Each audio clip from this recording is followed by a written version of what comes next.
বড়দিনে সুন্দরবনের বনি ক্যাম্পে দেখা মিলল রয়্যাল বেঙ্গল টাইগার। বড়দিনের আনন্দে যেন নতুন যাত্রা যোগ করলো সুন্দরবনের রয়্যাল বেঙ্গল টাইগারের দর্শন।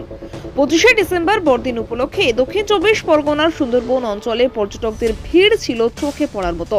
ঠিক সেই উৎসবের দিনেই দক্ষিণ চব্বিশ পরগনা বন বিভাগের অধীন রায়দিঘি রেঞ্জের বনি ক্যাম্প এলাকায় একাধিক পর্যটক দলের সামনে দেখা মিলল রয়্যাল বেঙ্গল টাইগারের।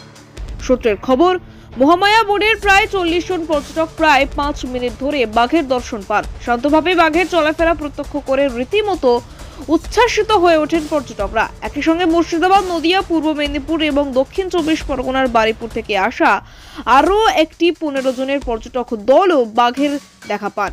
কুলতলি কৈখালী ঘাট থেকে বৈধ পাস নিয়ে তারা বনি ক্যাম্প এলাকায় প্রবেশ করেছিলেন।